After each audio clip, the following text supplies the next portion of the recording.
welcome back to the 2023 IWAS Wheelchair Fencing World Cup in Washington, D.C. I am again joined with my friends Lauren and Michael, both, by the way, fencing legends. Lauren, a Paralympian herself. Michael, you come from a lineage of all things Olympic fencing, but especially you've been a wheelchair coach yourself. So talk to me about wheelchair fencing and how it's been intricately part of your journey. Well, it's interesting. I started coaching able-bodied, and I still do. And I had a couple of Paralympians, a couple of wheelchair fencers come up to me and said they wanted to train with me. And I didn't really know how to do it, so I had to fake it till I made it. And I kind of figured it out, and we made pretty good teams. So I was helping them out at the local NACs, and the head coach, Les Stavitsky, asked me if I wanted to be one of the national coaches and help out at the Paralympics. So I've coached 2 Paralympic teams, Athens and Beijing. And it's been an incredible experience. I mean, the difference between able-bodied and wheelchair is, I think they're more different than they are alike. In able-bodied, it's a lot of moving your legs, small steps. And you go to a competition, you'll hear every coach say the exact same thing. Small steps, don't rush, don't run in. Obviously, that's not the case here because they are using the wheelchairs as sporting equipment. But the distance is so much closer. So the actions are so much faster. Definitely. So it's a totally different game. Yeah, and you talk about that too. We were discussing this earlier, right, Lauren, about the wheelchair being an extension of equipment, right? It's not that someone is necessarily using a wheelchair 24/7, but within leveling the playing field or playing piece per se, we want to make sure everyone has sort of the equal chance, right? And we talked about the distance between those 2 wheelchairs is different, right? Yes, so the difference for the wheelchairs, it's always going to be the distance between it's going to be to the distance of the shortest fencer's arm reach, and also depending on the weapon, the distance would be different as well. For foil and saber, it's going to go to the inside of your elbow. For epee, it's going to be the outside of your elbow. And we're going to see that, for this semifinal that's about to start in like under 2 minutes or so. Jana, by the way, a lot of gold medals from her on the Paralympic stage. She's a Thai athlete. We don't hear a lot of athletes from Thailand, which is incredible. She's won 2 gold, 1 silver, and 3 bronze in total appearances in multiple weapons at the Paralympics. And then, of course, she's going against Cecil. Her last appearance, by the way, 2016 Paralympics Rio, 11th overall in Epee. So, Lauren, talk to me about what it's like, to go to the Paralympics. I think we talk a lot about the training, but how does it feel to hear your national anthem being played, or what is it like at the opening ceremonies? The opening ceremonies of the Paralympics was a pinch-me moment. For a lot of athletes, going to the games is a 6-year journey, 4-year journey, a lifelong journey. The opening ceremonies is a time where the whole world just gathers to celebrate the beginning of something great. I remember walking in and just looking around and just remembering to myself, I have to remember this the rest of my life, because this is the moment of where I finally considered myself a Paralympian. I finally considered myself, I made it. I didn't believe I made it till that moment. That's incredible. And so I hear this sometimes, and I'm not saying it's a good thing, but I hear a lot like, the Paralympics are sort of a JV version of the Olympics, and I now know ain't nobody got time for that. But Michael, what would your response be to someone that said that? Get in the chair with one of these athletes and try it for yourself. I've seen some world-class Olympians try to sit in the chair with some of these world-class Paralympians, and the bout wasn't even close. Because, obviously the able-bodied fencers rely on their legs. And since you can't pull distance, which you're trained your whole life to do, which if you're a competitive high-level fencer, you're trained to pull distance and move, make strong attacks with your legs. You don't have that. If your legs are taken away, that you're not allowed to use them in a sport like this, if you have to rely only on your hand and your body movement, you're not used to it. And I'll add on to that, too. I think also the Paralympic movement has grown so much. I remember growing up as an athlete, I didn't even know what the Paralympics was until 2013. And now athletes, especially disabled athletes, they're growing up with the knowledge that the Paralympics exist, and the whole of society too. We're demystifying what being disabled is, what the disabled experience is for everyone internationally. So I think the Paralympics as a whole has gotten more respect socially. So now there's no that A and B. The world is definitely meaning the parallels between the Olympic Games and the Paralympic Games. Yeah, absolutely.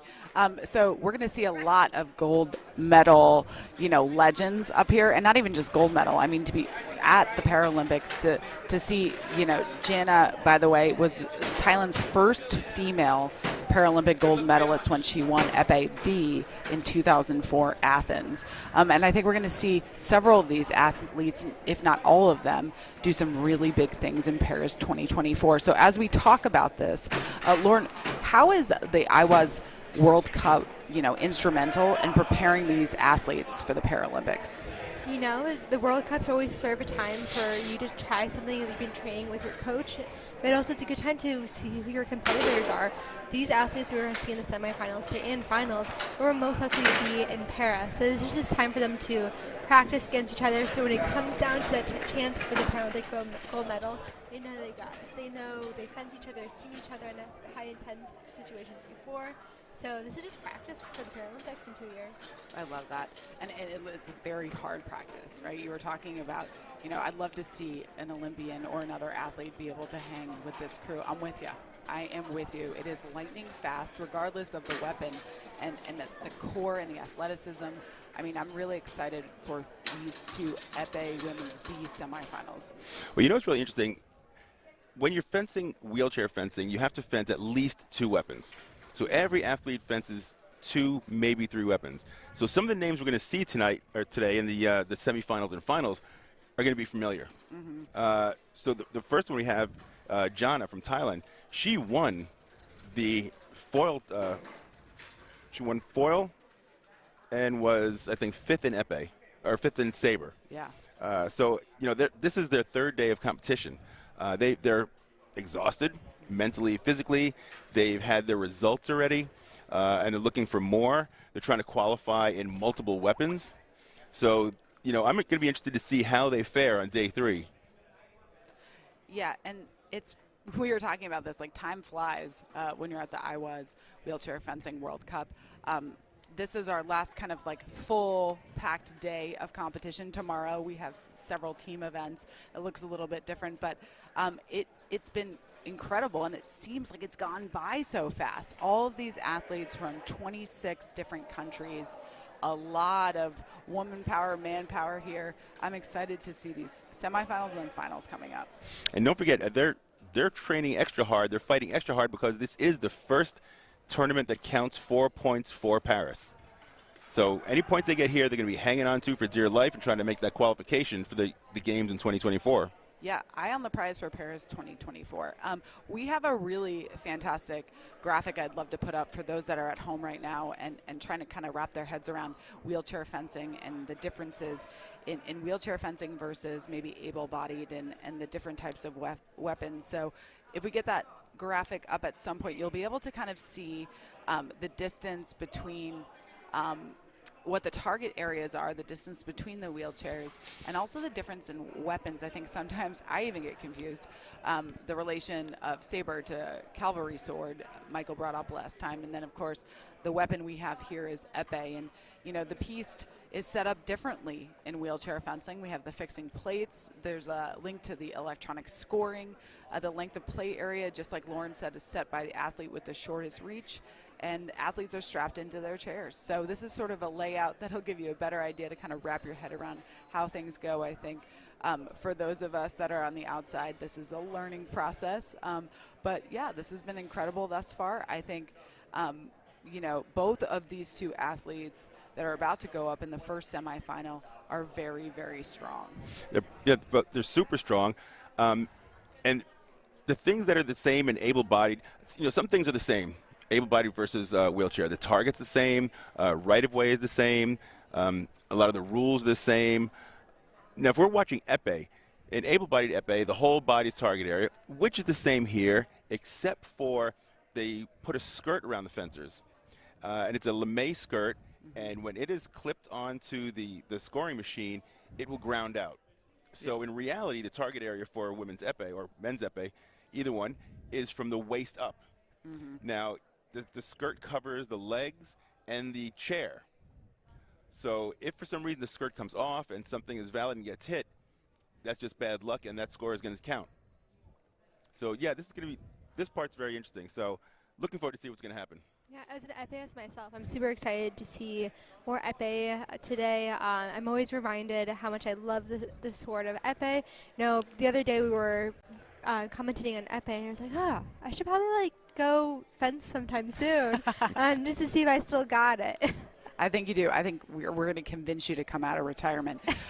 So for those young athletes at home, and especially, as an epeist, talk to them right now. What would your suggestion be for training? They want to someday be part of the Paralympics, or they want to be here at the IWAS Wheelchair Fencing World Cup. For training, especially for wheelchair fencing, I think what will be really important is that you work on your core muscles, make sure those are developed if you have full ability. If you don't have full ability of your core muscles, go ahead and work on beefing up your non-dominant arm, making sure it's able to push you forward to a really aggressive lunge.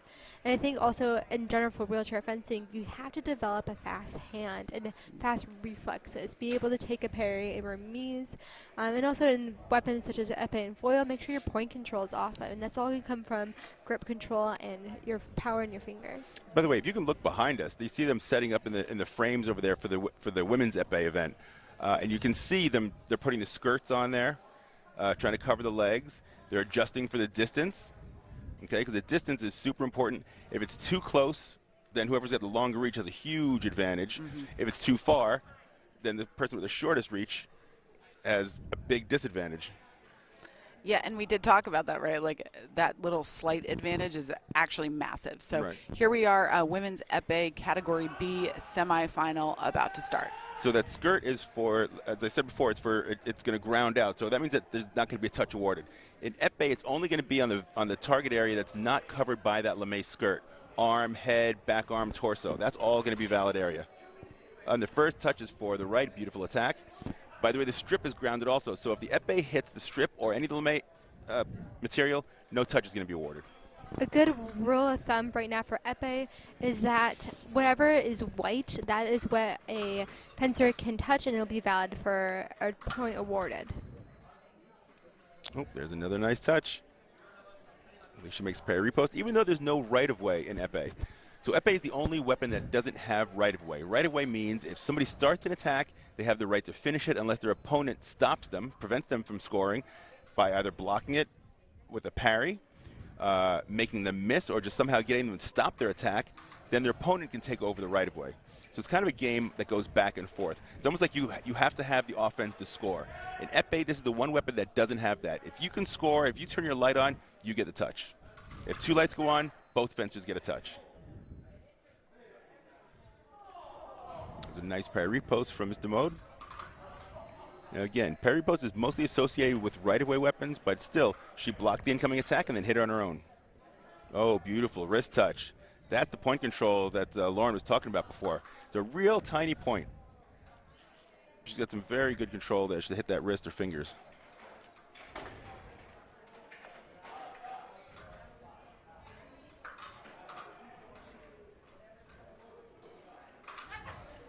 Wow, nice attack and the remise.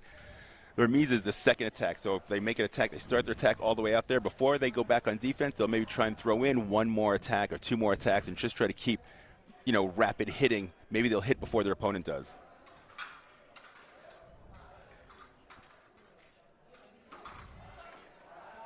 That point is never leaving their opponent. Their point is always to be focused on the target, just in case if their competitor makes a mistake, an epee fencer can go ahead and capitalize on that mistake and get a touch. I say Suni's built quite a lead here. Again, don't forget, she also won the women's foil a day or two ago. And I saw her in Hungary, and she was a dominant epeist there in the senior individual B. It looks like she's got the reach, she's got the point control, and she's got the power. She's really in control of this bout.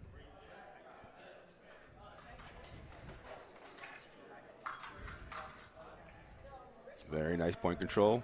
Nice to the forearm repost.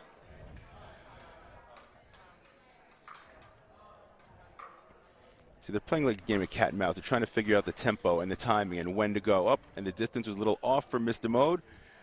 And Jana just attacked straight into it.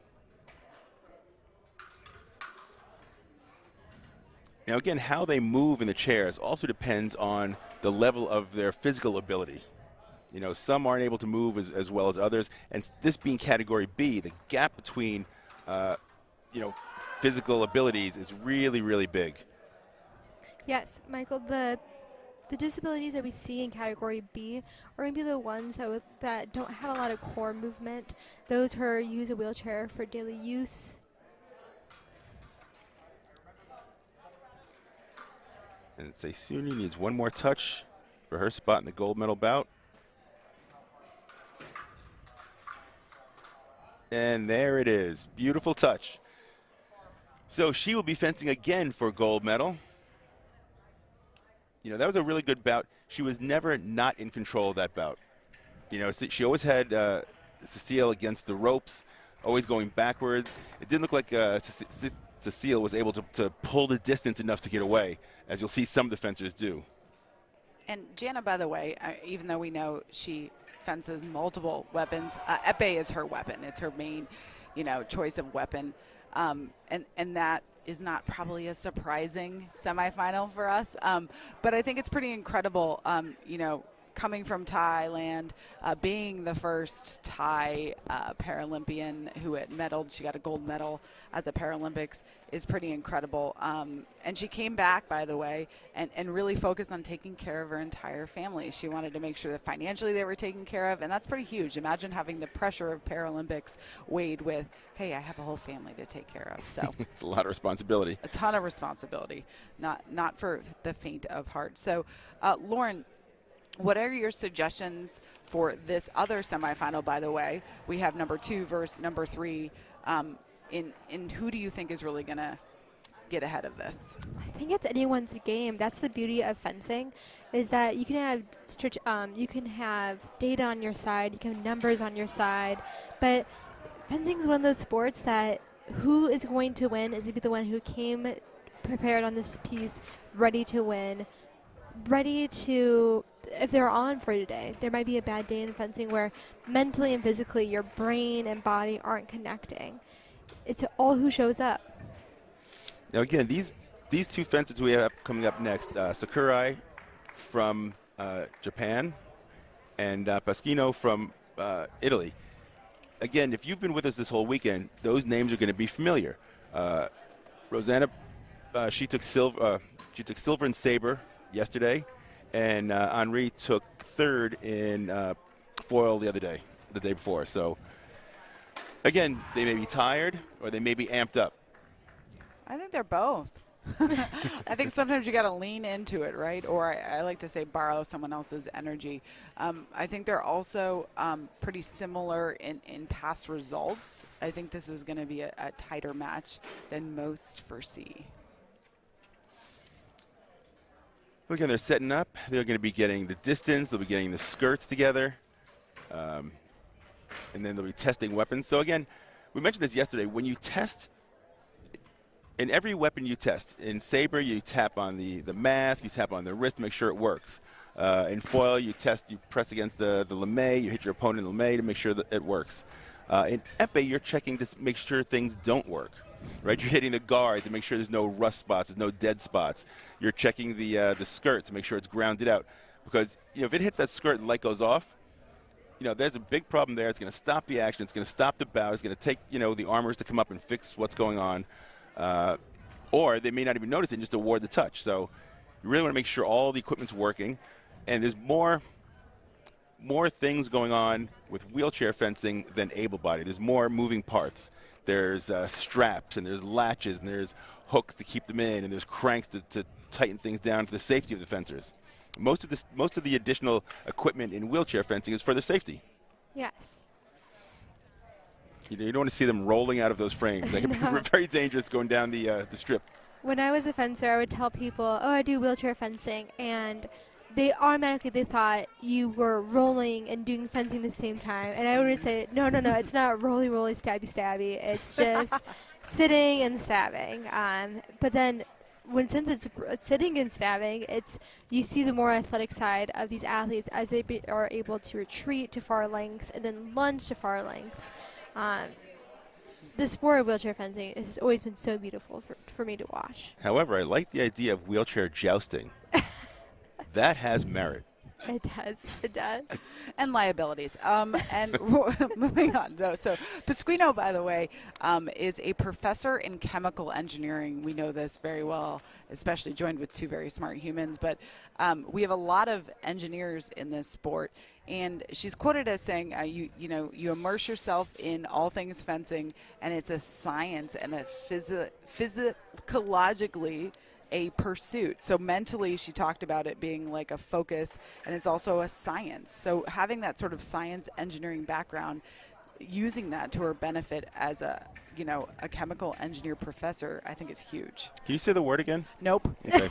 Ain't nobody got time for that. I struggled. You got to move on. You got to move on. The struggle bus is real. It happens. I think it's like day 3. Sometimes it happens. You make up words, but at least you lean into it. So you can look over our shoulders, and they're hooking them up in the frames. Now, those frames are solid. Those are made of steel. There's carbon on the bases to sort of make it lighter so they can move back and forth. But those are big, heavy steel frames. And the way these fencers, when they're moving back and forth, the way they move them, it looks effortless. The power that they're just generating from lunging with their back arm and their core muscle is just incredible. So you see that was the testing. They tested the skirts to make sure they weren't working. They were working correctly and no light was going on. Now they're checking the epee tips with the weight. And again, all that is just like able-bodied fencing. Is Pasquino using a French grip? Yes. She's got the extra distance now.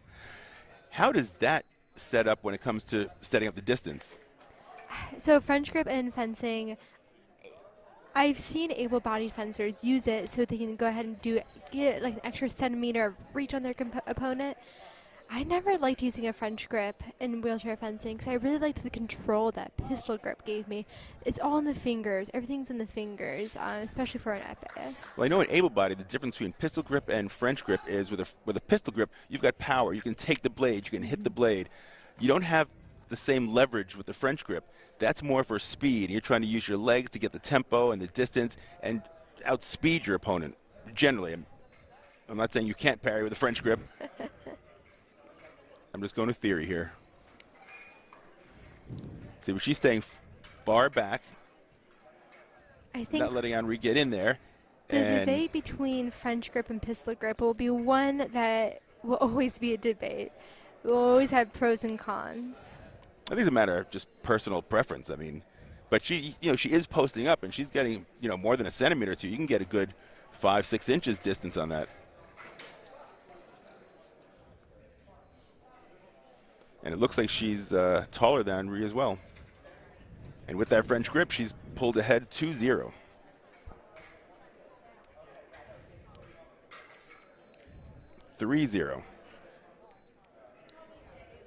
She has very good control. As a B fencer, I think it might be a little tough to have the kind of control with a French grip. A lot of the injuries, maybe a spinal injury or nerve damage or something. So it may be a little bit more difficult control from a leverage standpoint, holding it all the way back, posting up like that. Oh, nice Great action. touch. What I've seen a lot in wheelchair fencing is in epee, when you parry, I've seen that they parry it down into the skirt so that the blade is kind of trapped in that material and they can't come out as easy, and then they make the repose from there. So they're actually using the skirt as a defense. Oh, exactly. I can remember taking a parry 8, and in able-bodied fencing, you have to worry about when you take a parry 8 if someone's going to hit your legs. But Yeah, you have to clear the line totally. But the legs aren't target here. You're just going to banish your opponent to a land of no touch. Oh, that was a beautiful touch. Fast, quick, French grip flick to the wrist.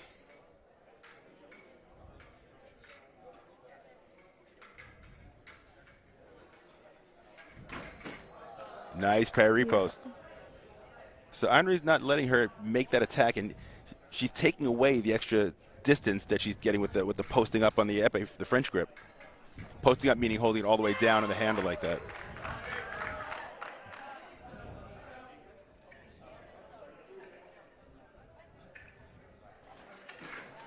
Wow, nice touch. So when you're vying for distance at the very beginning of a bout, one fencer will put their arms up, and the other fencer will stick their arm out, straight out, and they're judging the distance to, in epee, it's the front of the arm, correct? Yes, it is. When they're testing, does Rosanna have to hold it up how she's going to hold it in the bout, or can she hold it up to the guard to test and then post up afterwards? Ooh, that is a brilliant question that I don't have the answer for. Wow, I never considered that. That's why I get paid the big bucks.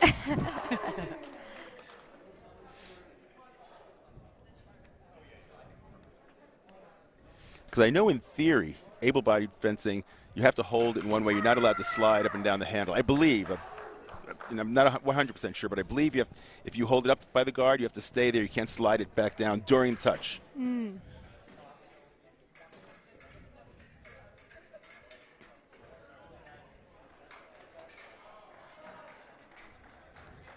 It's amazing that Henri's been able to figure out how to counter that extra distance from Rosanna.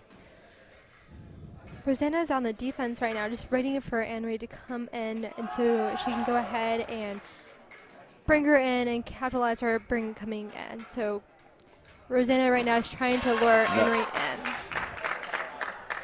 You know, to me, it looks like Henri is luring Rosanna in and making that four parry, pushing her blade down into the skirt and then coming off.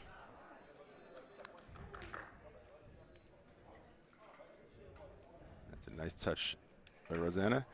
Henri is trying to make an attack. I guess you can't keep doing the same thing over and over. You got to take your opponent's mind off of what you've been successful with and then come back with it later on. Yes, gotta change it up.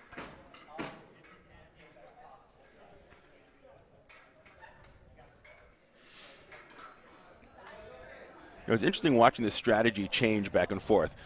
So first, Rosanna was making the attacks and hitting. Henri finally figured out that if I can draw her out, I can make a parry and bring her blade down into the skirt, tangle it up, and then make my repost. So now Rosanna's just not committing 100% to her attack, so she's not getting caught in the skirt. So she's making maybe a half attack. Henri, I think she started early. That looks like it's going to be a yellow card. There you go. So now she's only going halfway with the attack. Henri's trying to make the parry, and then she's making a disengage and then coming off and making the real attack.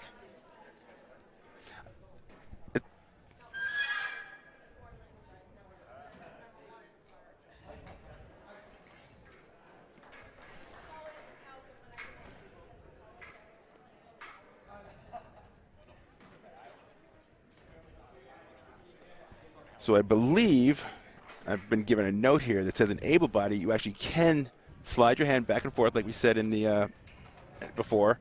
In wheelchair, you cannot. If you're gonna, whichever way you're gonna test. If you're gonna test posting up, then that's where you got to keep it. If you're gonna test with your hand in the guard, close to the guard, then you got to keep it that way. You can't go back and forth. Learn something new every day. Thank you. That's why I wake up in the morning. Oh, there's that parry repost again. Both these athletes are incredibly fast with their hand, really taking their parry and riposting. They're very fast. They're very fast changing strategies. You know, you see a fencer, sometimes it'll take a few touches, 5, 6 touches, before they say, oh, I've got to change my strategy and figure out what it is. These ladies have been changing maybe every 2 touches, every 1 touch, every 2 touches. This isn't working, I'm going to change up, and they keep going back and forth. I'm loving the back and forth strategy between the bout.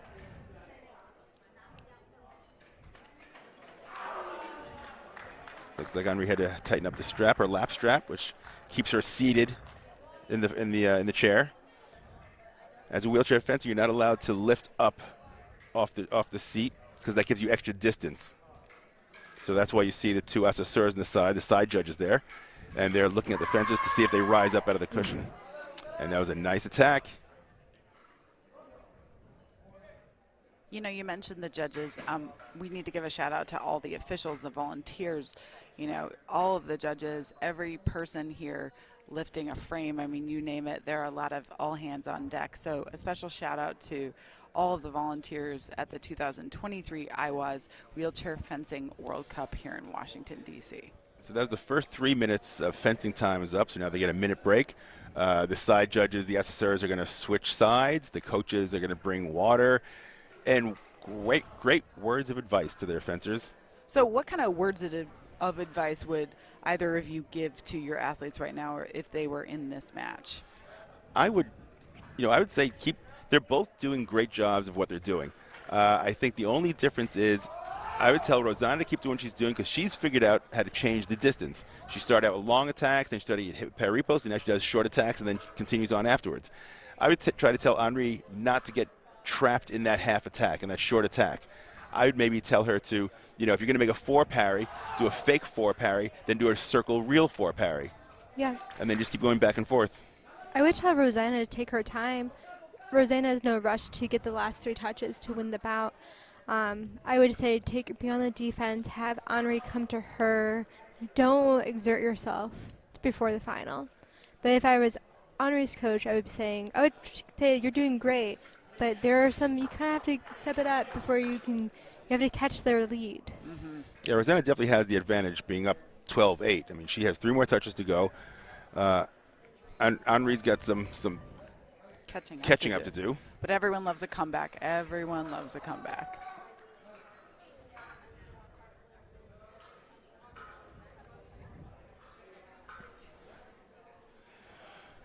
And here we are back.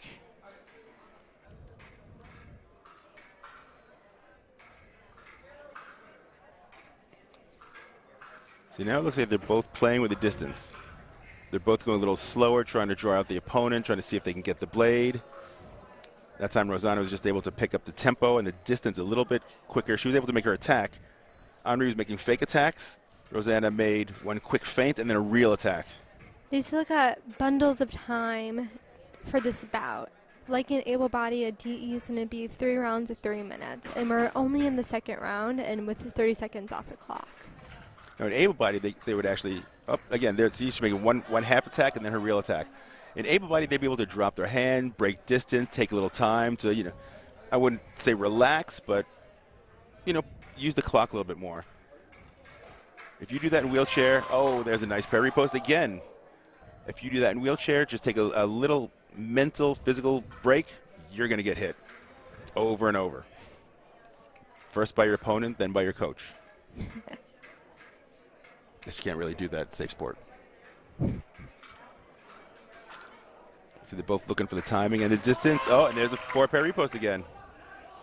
So it looks like Henri has changed a little bit. Now with Rosanna making the half attack first, Henri looks like she's making the parry going forward. So she's closing the distance that Rosanna doesn't have the time to make that disengage and go in.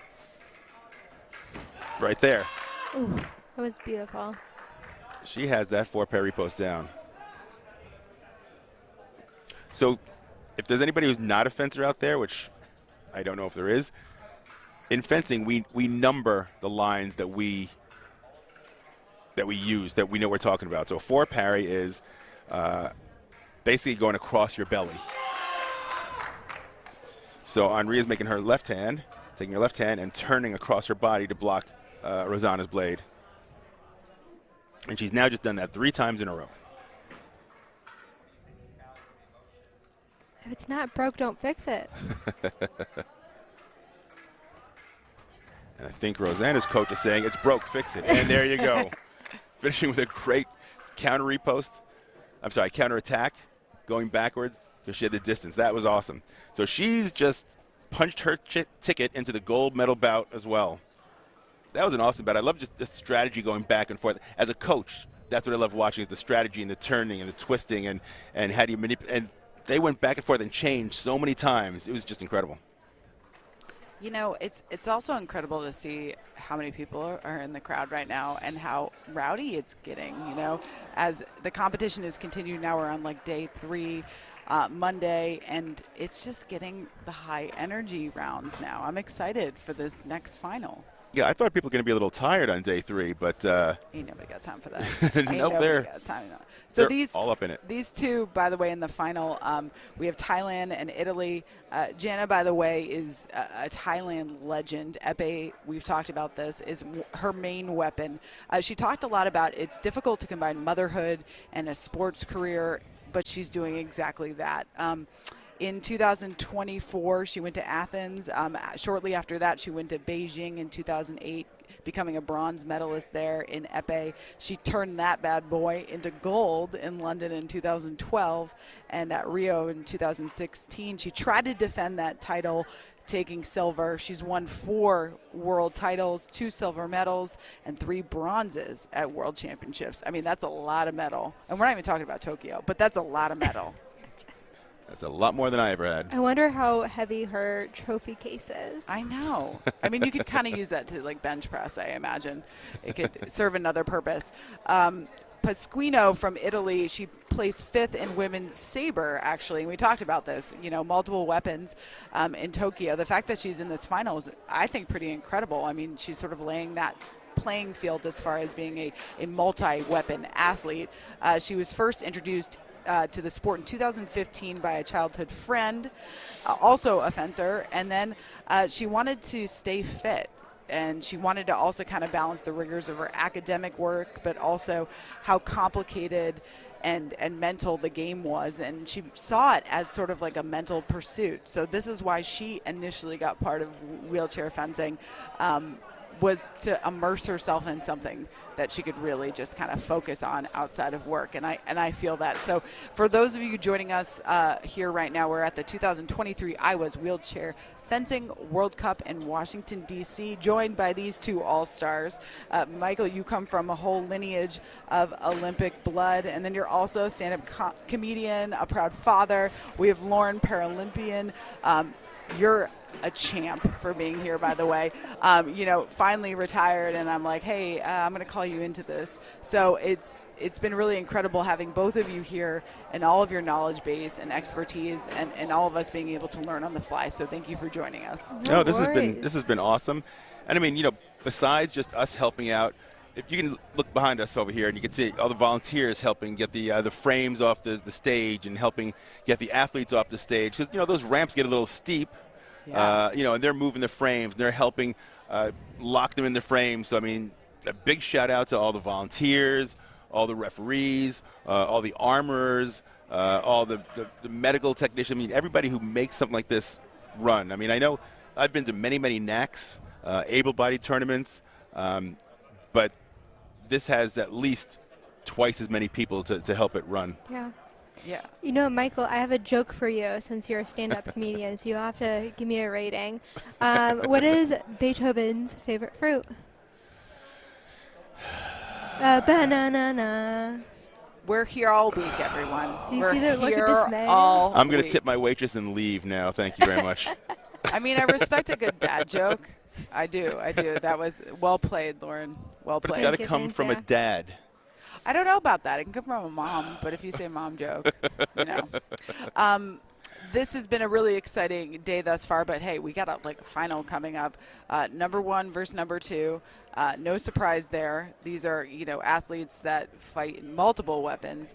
I think this final is going to be exciting. How do you see it playing out, Lauren?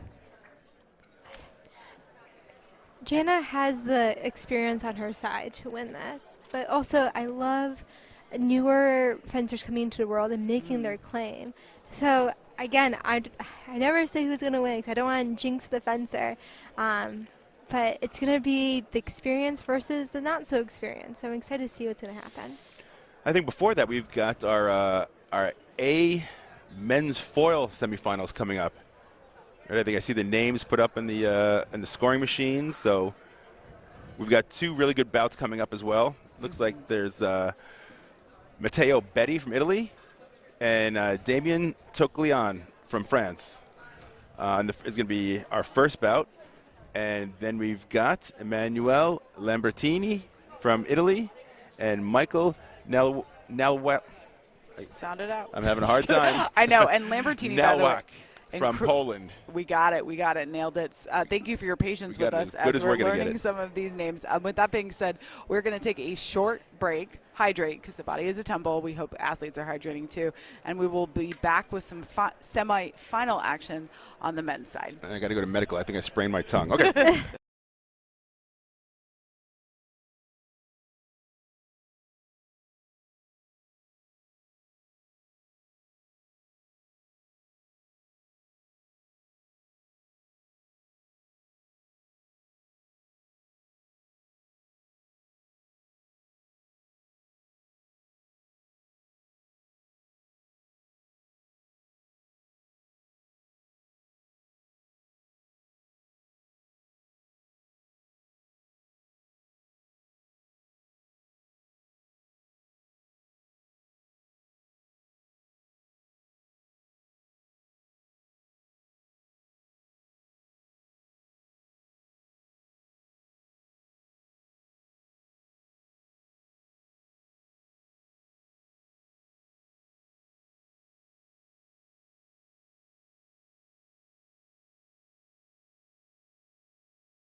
And welcome back to the 2023 IWAS Wheelchair Fencing World Cup in Washington, D.C., joined with Lauren Paralympian, Michael, lineage of a lot That is of the roughest Olympians. last name I've ever heard, Lauren Paralympian. I mean, I want a last name like that. I mean, you don't have to Google her. You just know. With that being said, we are here at our semifinals right now. It's a Poland versus Italy semifinal to begin with. Michael, how do you see this playing out? You know, there are two Italians in the top four today. One of them is Beatty, who I remember from years back. He's world ranked number 2 right now. And his teammate, Mr. Lamborghini, I keep wanting to say that, Lambertini, he's ranked 4. This is going to be a tough bout. I think Lambertini may be a little tired because he was our bronze medal winner from yesterday. So, you know, we'll see what's going on. You know, I say he's a little tired, yet he's been solid enough to make the semifinals so far. So, I have no idea who's going to win. I'll tell you that right now. I have no idea. But I'll tell you, watching Lambertini. That's the one. Watching him fence and move yesterday, I don't know. And no, you mentioned how yesterday he was in DE. Wheelchair World Cups work different than able-bodied World Cups, how multiple weapons are being ran in the weekend time. And in the able-bodied world, you have one World Cup for one weapon, one weekend, not all 3 weapons. So that's one thing that sets aside the wheelchair world and able-bodied world. And that's not the only thing. I mean, we've talked about how the wheelchair is really an extension of equipment.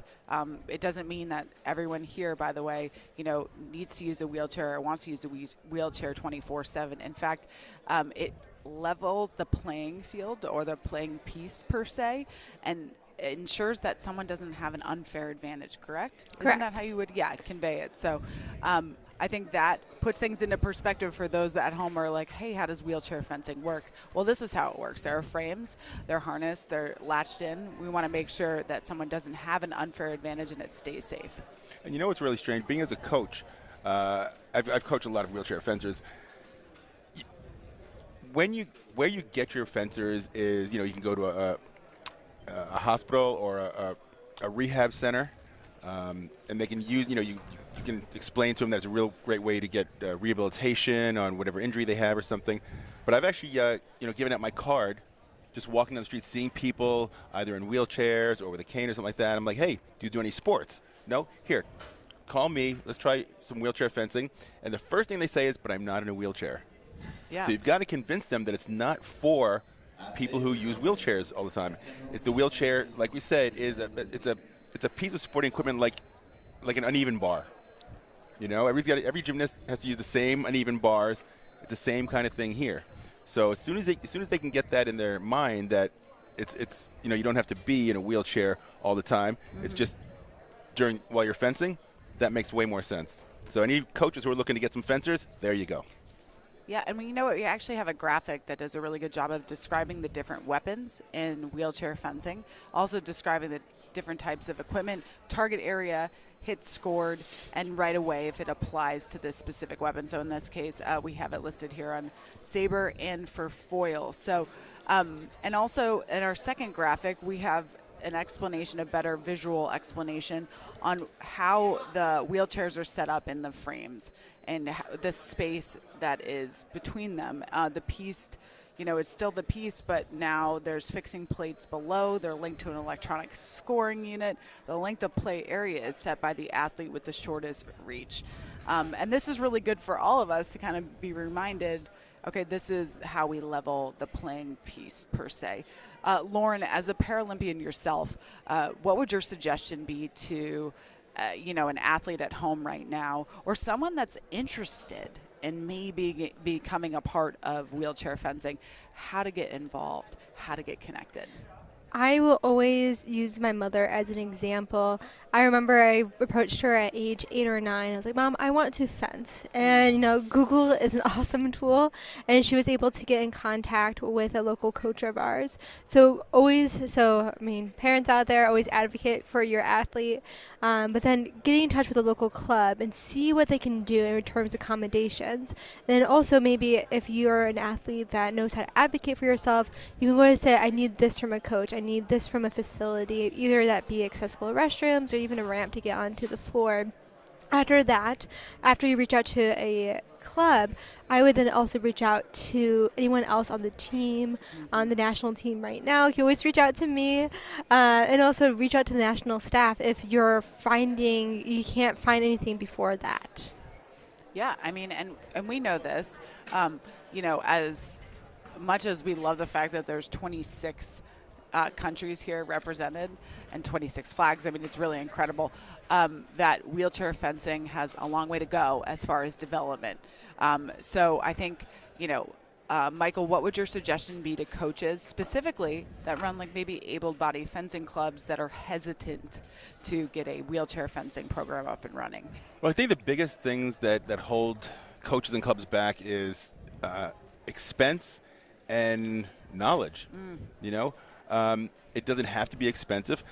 The most expensive part of coaching a wheelchair athlete at your club is going to be the frame.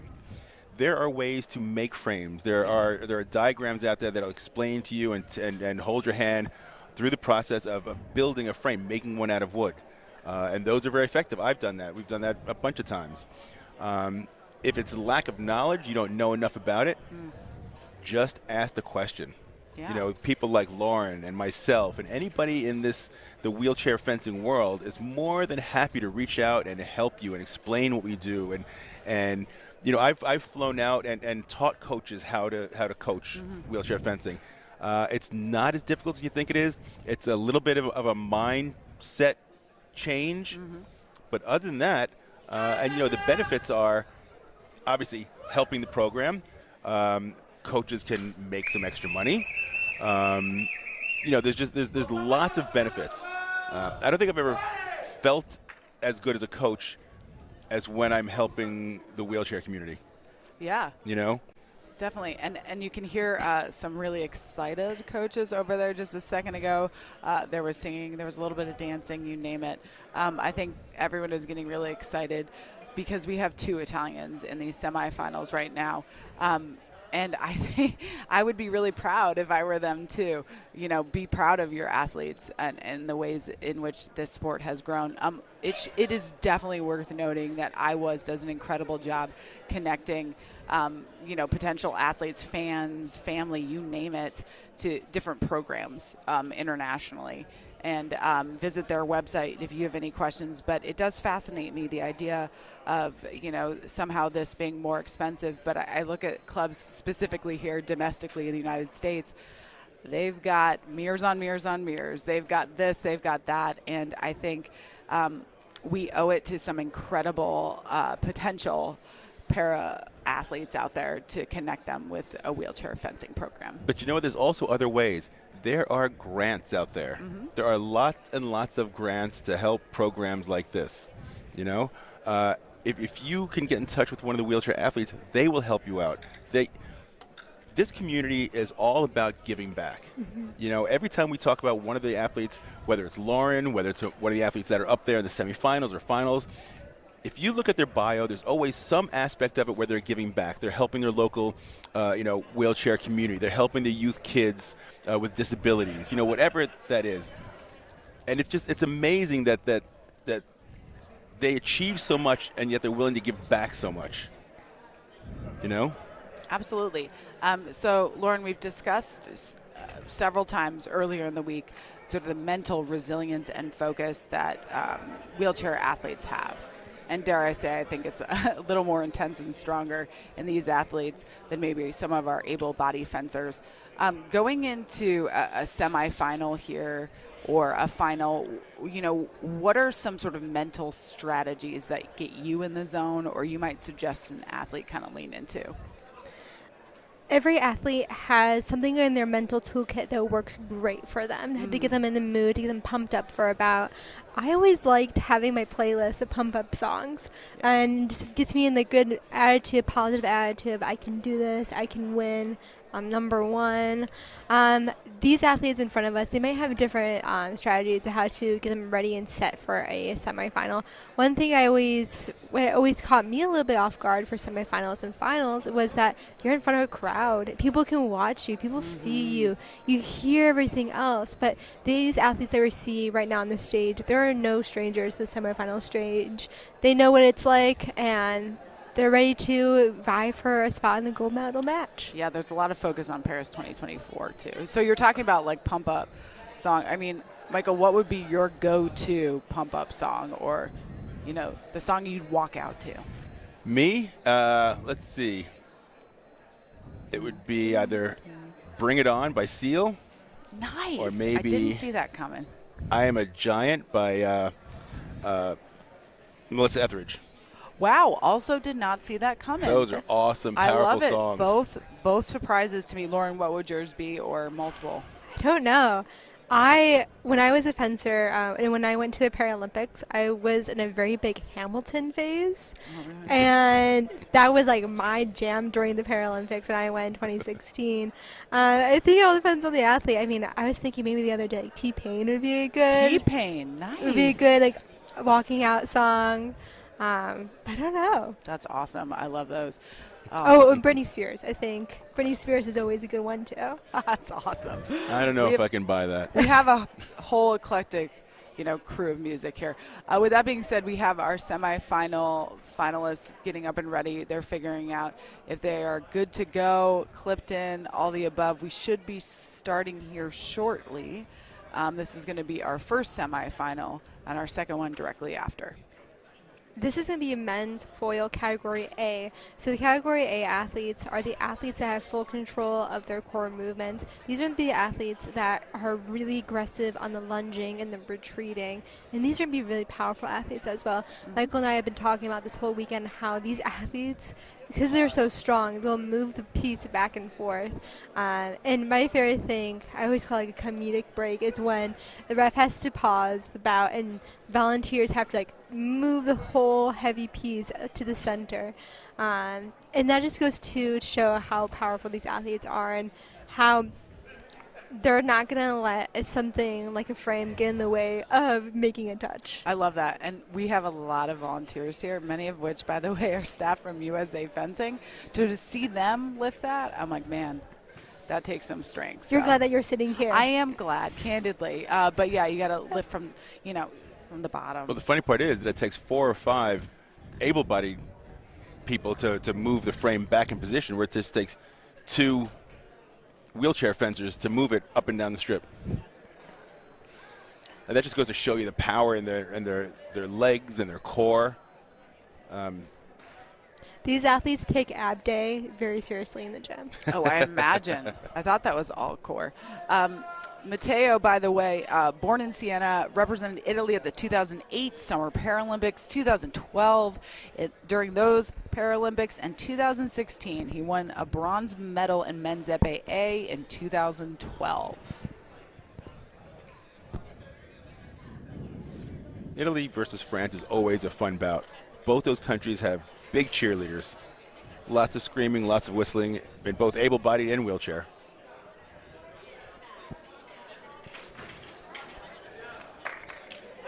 Nice pair of reposts. The only target area in foil is going to be the lame. So the lame is the piece of equipment that you see that's silver. That's only where, if a fencer touches that area, that's where the touch is going to count. If a fencer touches anywhere that's white, that's not going to count. That's going to be off target. So now the lame covers the torso, and then there's a strip of lame right on the bib of the mask. I think they implemented that a couple years ago because they realized the bib covers a big part of the lame, so they had to make it part of the valid target area.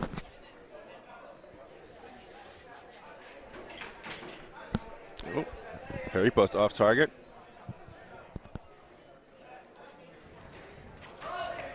You can see this is a fast-paced bout. Both fencers are strong and fast. Oh, nice attack. So he pulled distance, he hesitated, he waited, and then Mateo made the strong attack. 3-1, nice touch.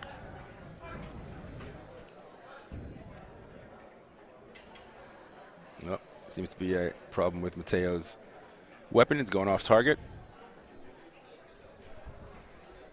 Michael, can you talk more about what colored things are we seeing on the bottom of the blade? What does the colored tape do for a foil? Well, the colored tape basically just, if two weapons are touching, they would, I believe, see, I'm not totally adept in foil. I think it stops it from grounding. You fenced foil, correct? I did a little bit of it. I know the tip tape is used to kind of like secure the screws in place, and they do a whole lot more. I'm not a wizard at circuitry or electronics, so I bet there's something more. And there are lots of people who are listening to this broadcast that know way more about tip tape than I do. And me too. I'm an Epee at heart, you're a Saberist at heart. Mateo's built a nice big lead here at 5-1. So it looks like Damien's attack was parried. Mateo's riposte is off target. Okay, now it's up to the referee to decide who had blade contact. He gave it for Italy, and Damien is calling for the first video replay of the bout. Earlier we were watching Epee, and Epee double touches count for both fencers. That's not going to be the thing in foil. For foil, if there's a double light, the touch is only awarded to the fencer that had right away and completed their attack. Yeah, well, foil, just like saber, is a right-of-way weapon, which means whoever starts the attack has the right to finish it unless their opponent prevents it by either blocking it, which we call a parry, maybe making them miss. You can twist your body, turn your body, or maybe pull back and make them miss, or just somehow to get them to stop their attack. You can scare them, you can freeze them, you can, whatever it takes, then you have the right to take over the right of way. Beat attack for the left. There is a lot of Paralympic medals up there. Damien won a medal in 2012, silver medal in the men's foil team event, and that was in London. And in 2016 in Rio, he also won a bronze. And then also round 3, a lot of team foil events in 2020. So most recently in Tokyo, also won a bronze medal for the men's team foil. It is a really good bout. There's a lot of going back and forth. I see Damien has a move where if he gets parried, he throws in his remise pretty quick. It's been working sometimes, not all the time, not enough. Okay, he's now down 8-2, and we're at the minute break.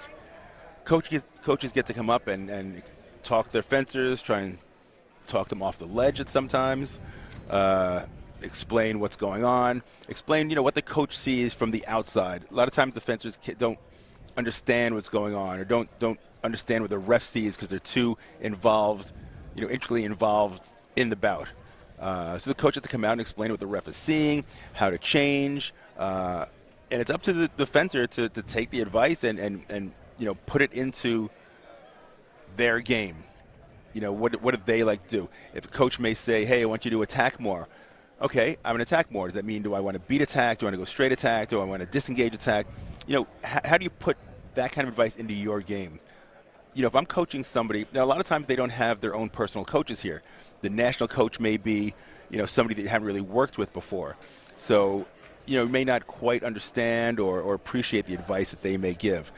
And as a strip coach, I'm giving, especially a strip coach of somebody that I don't know very well, I'm not going to give them specific advice.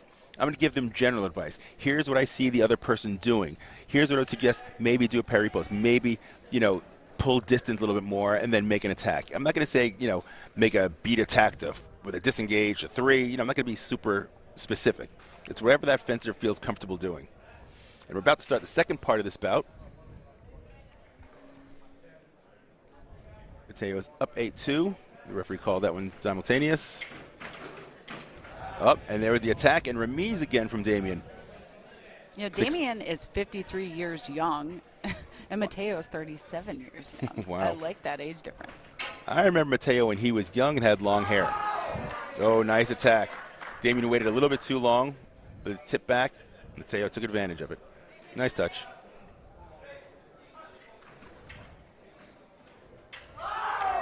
Oh, parry post from Mateo. Looks like Damian has dug himself a little hole here. He's got to be drinking some comeback juice. We'll see what happens. Back to parry post.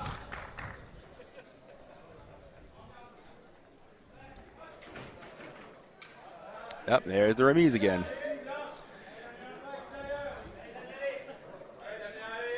This crowd right now that's gathering to watch these semifinals is getting pretty big minute by minute.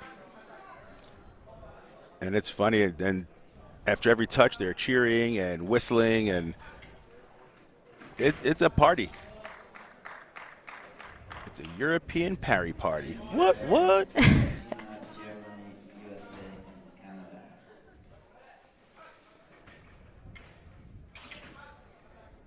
Straight attack off target. Foil is the only weapon that does have off target. So when you see a white light, that means somebody hit off target, or there may be a problem with the equipment. Oh, there's a nice remise the attack. 13-4. Mateo is 2 touches away from his spot in the gold medal bout, men's foil. And there's the remise again. I think I sound like a broken record. If you Google remise, I feel like Damian is going to be underneath that Google search. Nice straight attack. A remise, by the way, is just a second attack. So if I make a long attack, instead of going back on defense because I don't have the right of way, I may try and throw in one more hit here and there and see if I can get away with a free shot. And the ref is going back to the computer before he calls the touch. And it looks like Damian got a yellow card for starting early in the last touch. And the point was awarded to Mateo. Mateo has one more point until he clinches a spot in the gold medal bout. Now this is so fast. Only 24 seconds have gone. Now again, able-bodied, you use the whole length of strip and you can go back and forth and take more time and more distance. You don't have the luxury in wheelchair fencing. It's so super quick. Now don't forget, 24 seconds of fencing time have passed. But these guys, and that's including off targets and actual actions, and it's incredible.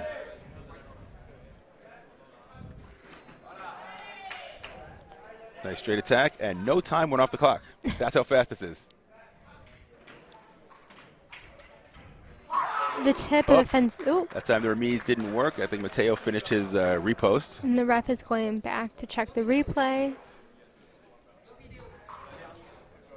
Yeah, he's not called. He's at first he asked for video and then said, "Nope, that's against me. My bad."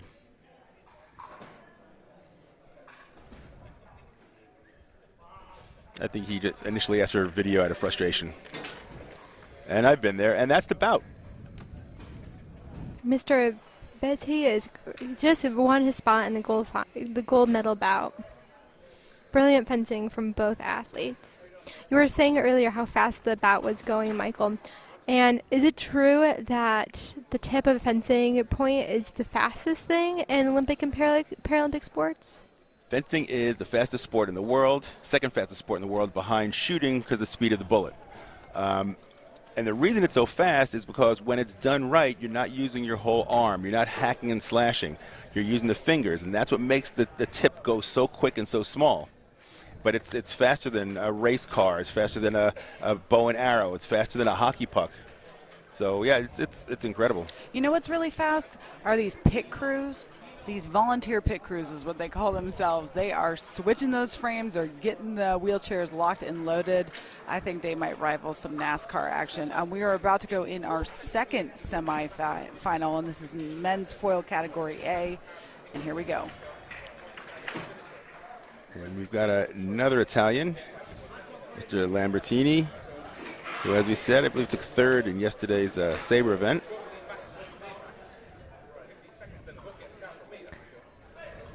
And the accessoire on the right, she just called the Polish fencer on the left for lifting. Lifting is when an athlete lifts their whole body off their chair. In this sport of wheelchair fencing, the rule is 1/2 of your body must stay put on your chair. 1/2 of your body or 1/2 of your butt? I was saying body to keep it a little bit more PG, but yes, correct. Half your buttocks has to stay under the chair. And for A fencers, especially for me when I was a fencer, that's why I had a lap strap to make sure that my body was staying in the chair and I wasn't lifting. I wasn't giving any potential points to my opponent. And Mr. Lambertini doesn't look like he's lacking any energy. I think he's getting a little frustrated that he's hitting off target.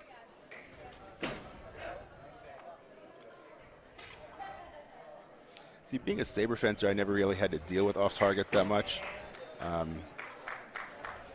So I don't quite understand why they're off targets. I've had it explained to me a couple times, but to me it seems that it stops the momentum of the bout, it stops the momentum of the fencer.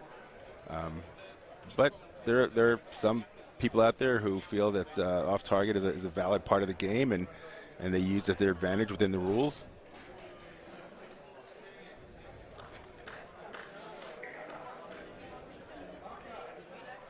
And I didn't see what the card was for. Was it for lifting a second time? Yes, it was.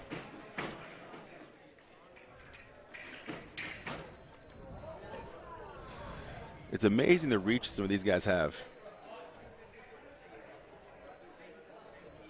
Lambertini, by the way, in Rio of 2016, he was 17 years old. He was the youngest Italian Paralympian to compete.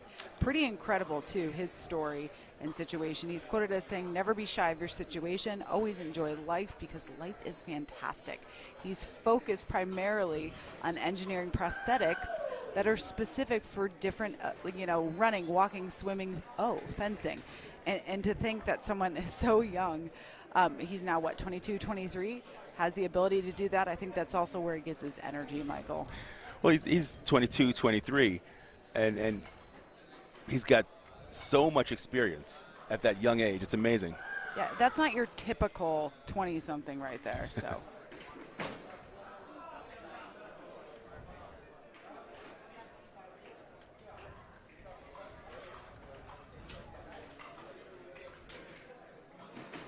Oh, look at the motion from Michael.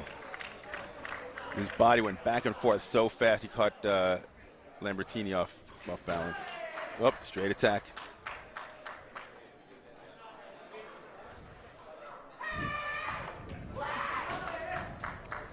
Wow. He's got a strategy. He's looks like almost every other touch he's switching back and forth from straight attack like that to parry post for the next touch. Let's see if that continues on now.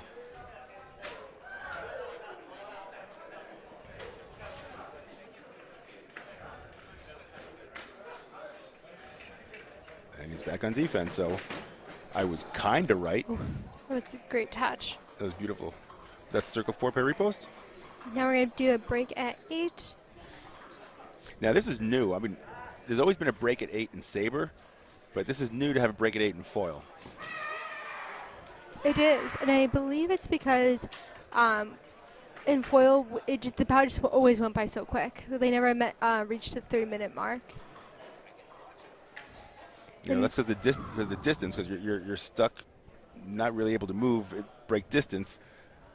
Like I said, able-bodied, you can use as much time as you want in walking backwards, walking forward, but here you're stuck in that distance, and if you lack anything, if your arm drops a little bit, you take a little break, mentally or physically, you're going to get hit. So these two athletes, by the way, have seen each other more recently in the World Cup, the Leaning Tower. Italy coming out barely ahead with the silver in the foil men's team event, and right behind them was Poland. So they are no strangers. We talked about this. There's a lot of competitors that see each other on a frequent basis. Lauren, how would someone mentally prepare for that? watching video with your Yes, coach and that's it. seeing where you messed up and where you can capitalize on a mistake of your opponents. Video in the sport of fencing is a great tool that an athlete can have in their toolkit because they can analyze themselves, but also analyze their opponents and see what has worked on their opponents too from other fencers. I would say I'm so old, we never had video when I was fencing. Oh, you're I've seen myself fence one time when it was on ESPN. That was it. Michael, you are 20 years old in my heart. I'm 20 years old in my heart. Good. Oh, nice parry repost. Lambertini is just so fast. His hand is fast, and he's so powerful and strong. And that's how he was able to take bronze the other day. By the other day, I mean yesterday. He's getting frustrated hitting off target. But Michael keeps making a big 4 parry and dropping it into his leg. So remember we talked before about the epee, how John was able to take the parry and drop it into the skirt that was grounded out so light wasn't going on. This time Michael is actually making 4 parry, but it's going into his leg, so the off-target light is coming on, and that's stopping the action.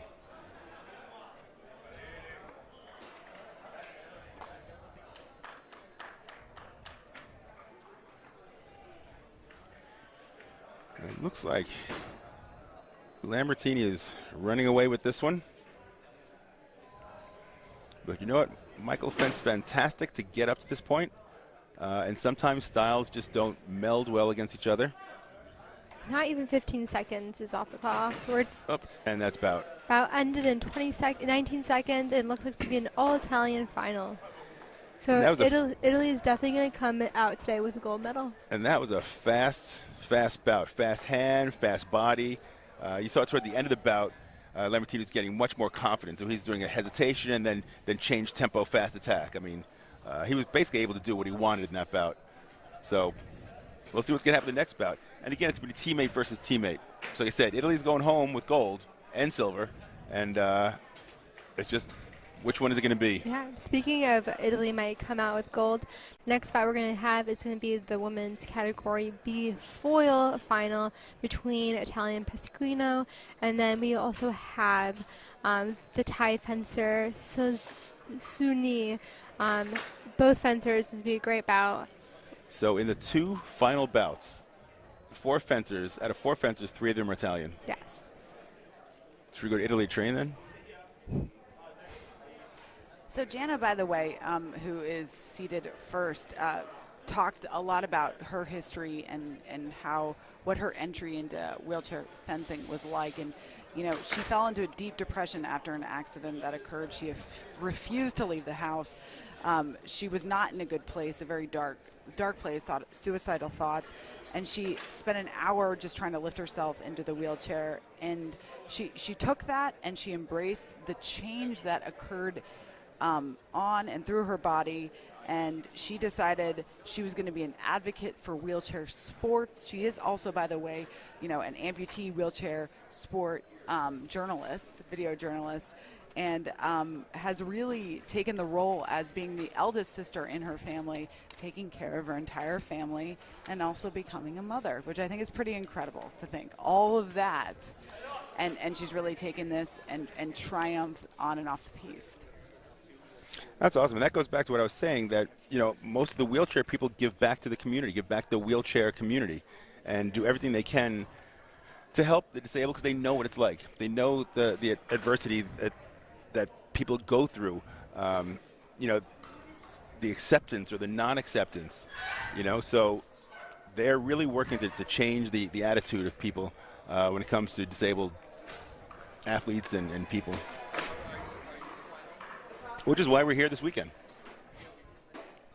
Absolutely. I think we collectively as a group up here and everyone sitting here watching this, we're huge proponents on, we think that every kid in every corner of the world should have an opportunity to wheelchair fence. And we believe that to our core, and being part of this has been incredible from my perspective, but also being able to elevate and spotlight these athletes is huge. We should highlight everything that they do, but also their athletic ability is like nothing I've ever seen. When you say something like, it's, you know, there's nothing disabled people can't do, it's not just a motto. I mean, it's proof, right? Right here, this whole weekend is living proof. I mean, so I grew up with an able-bodied twin sister, and I always look to see how she did things and say, all right, how can I do that? So there's a lot of things I did left-handed, it just made sense to me, or I just did things a little bit different. At the end of the day, we're all humans, and we all do things differently, and I go, I know how to do this. And I remember in sport, also when I was a teenager when I first started wheelchair fencing, and from that time I also learned how to do things easier for myself. So this morning I had troubles putting on my necklace, and I remember seeing a athlete who had a stroke that didn't have full ability of their left hand. They put their necklace on by using their mouth and hand, and I did that, and my struggle of putting that necklace on was quickly eliminated. Creative, right? Like Yes. adapting is all things adapting. So we are about to go into our final relatively soon. They're making sure everyone is good to go. We can see some of our volunteers there making sure the frames are set. You can see over our shoulder, they're figuring out the distance right now, getting the skirts ready on the athletes. Referees, SSRs taking their spot. And it looks like the main referee right now is USA's own Sean Shoemate, himself a Paralympian, again giving back to the sport of fencing. Once an athlete and now a referee, traded in his whites for his blues. Saying Sean has the blues. Your comedic timing is everything. And it looks like we have a lot of USA referees too. We have Leo Curtis and Paul Harris as well on video. All right, they're testing the guards. Oh, they tested the skirt and the light went off, which is what it should not have done. Oh. I guess it was just ungrounded out when the guard is on it. And here we go. Our first gold medal bout of the day.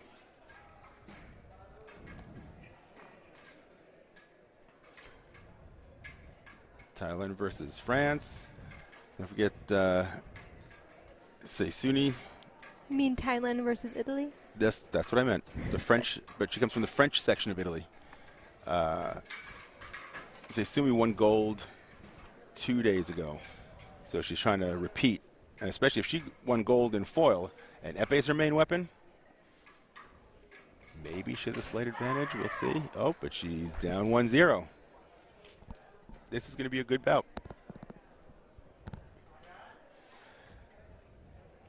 Now, you fence foil and epee. Did you spend the first half or quarter of the bout just sort of sizing your opponent up, seeing what they have before you really give your 100%, or did you have a strategy to that? It was depending on the day and how I was feeling. I was a very aggressive fencer, and I was not a patient fencer, and that kind of followed me in my personal life. All my family members know I'm not the most patient person. So I really just tried to be on the aggressive, but as I matured in the sport of fencing, I learned to take time and learn to adapt to what my opponent was doing, how I can turn that into a positive for me. But I think as an epee, I was trying to take my time in the beginning of the bouts, especially right now 1-2 is anyone's game, especially because in the epee you can have those double touches that work in both of your favor.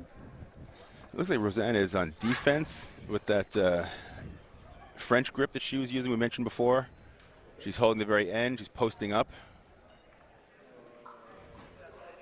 Called posting up is when you hold the tip all the way down the handle. So it gives her a couple more inches of reach.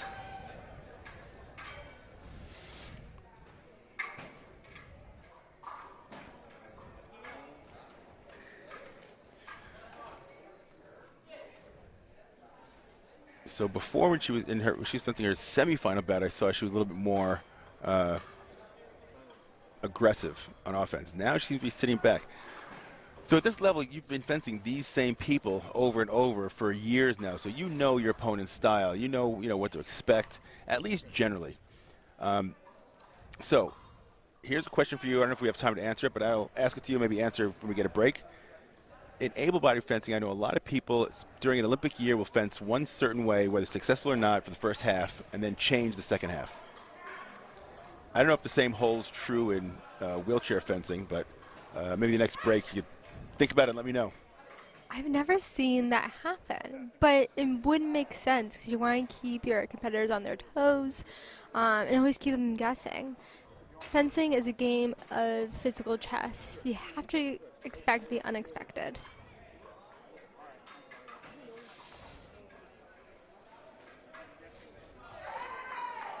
Great touch. That's the touch that she was hitting on in her semifinal bout.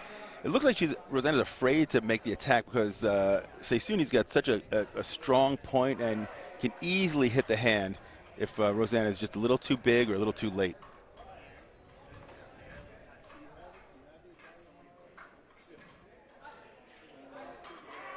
So you can see her tip is really on Rosanna's guard. So any mistake, if Rosanna extends, she's going to hit herself right on the point.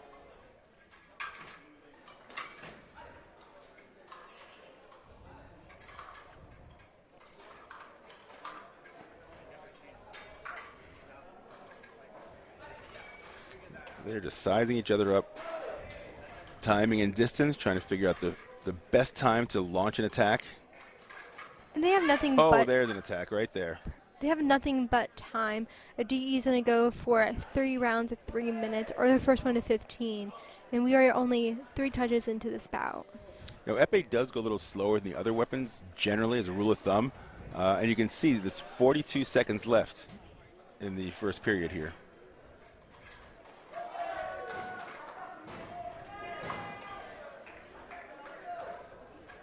So they've been very methodical about what they're doing with their actions.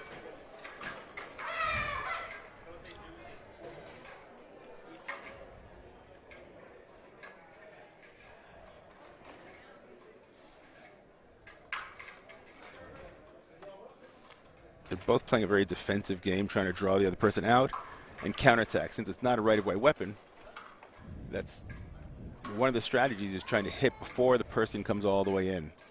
There's no rush to get to 15 touches in these next 5 seconds. So in Epee, there's basically 2 strategies. Hit before your opponent or hit and don't get hit. Right? I mean, that's kind of all it is. But those are 2 difficult strategies. We're at the first minute break. SSers are switching sides. Coaches are coming up, bringing water, talking tactics, finding out what they want for dinner. Dr. Pasquino, by the way, we've talked earlier today. She is not only a respected chemical engineer from Naples, Italy, but also, she's a Paralympian, and she's really focused on the sport's intelligent physical prowess and mastery of the appeal. And I think we've seen a lot of mastery of the appeal here. This first round, by the way, was very meticulous. It was strategic. You were talking about this weapon being a bit slower. I would almost say methodical in their reasoning. I would agree. And Naples, as you know, is home of the pizza. And we love carbs, apparently. And maybe that's what they're ordering for dinner. So, Lauren, you've called several semifinals and finals at this point. Would love to hear your perspective on the caliber of athletes at this event. One thing that I love about IWAS is always looking for a chance to expand the sport. So we have athletes right now that have been here for ages, and we also have new federations like Nigeria's here learning how to expand the sport. So the caliber of the athlete, as you say, it's very expansive. And one thing that I always loved about the wheelchair fencing community is that we always want to uplift others to make sure that our sport is growing in a positive way. Yeah, I think I was actually done a really good job in promoting wheelchair. I mean, just as a coach and a member of the USA fencing family, I really, would love to thank them for their input and support. So, like I said, we haven't had a tournament here in the U.S. since 2003. That's 20 years. So it's really exciting that they're really stepping up and helping out fencing. As you can see, we've started the second period of this bout. Score is tied at 4.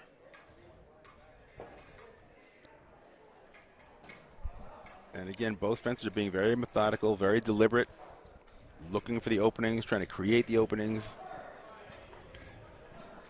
They're trying to take advantage of whatever their opponent's giving them, and therefore they're not trying to give their opponent anything.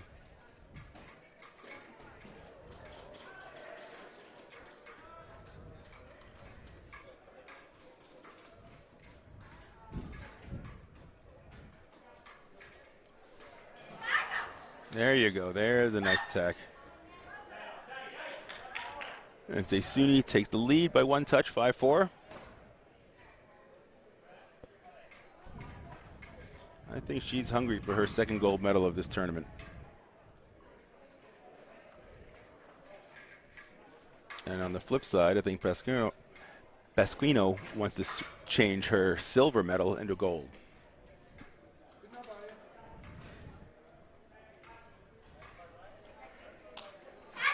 Nope, there's that attack again. Both the last attacks that she's made, she started off slow and then sped up towards the end, which I think surprised Rosanna.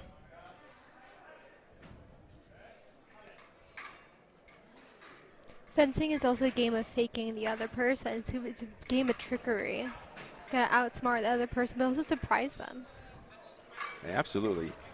And there's a lot of different ways to do it, by going in when your opponent thinks you're going to go back, by speeding up, by catching them by surprise, by there's so many different ways.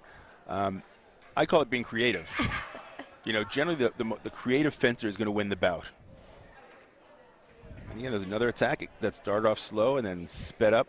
It didn't look like Rosanna think she was going to make a real attack, and then she changed. Then Seisuni changed and finished her attack strong and fast.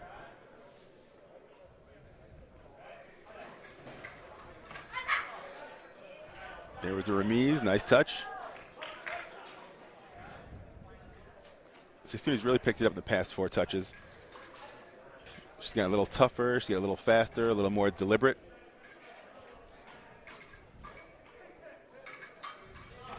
Oh, there she was. She hit her coming in. I think Epee is probably the biggest weapon that will cost you if you make a mistake. Oh, definitely. Foil and saber, because they're right of way, you can make a mistake and still kind of recover. Very difficult to do in Epee. Epee is one of those weapons that you can also get a touch without not even meaning to get a touch. Is that a plus or a minus? I think it's a plus. Well, it's a plus for the person that the point was awarded to. Let's say that.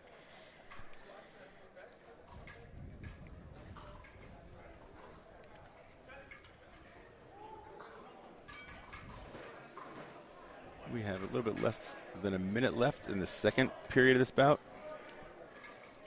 This might be the first final of the whole weekend where we go to the third period. Yeah, I agree. That was a nice hand touch, Barazana. I remember being surprised in her semifinal bout how much control she had with the French grip. Again, usually, as far as I know, French grip is made for speed and being the first one out there and giving extra distance, where the power and control really comes more from the pistol grip. Again, not to say that you can't get power and control from a French grip. Rosanna's actually showing us that. I'm speaking rule of thumb.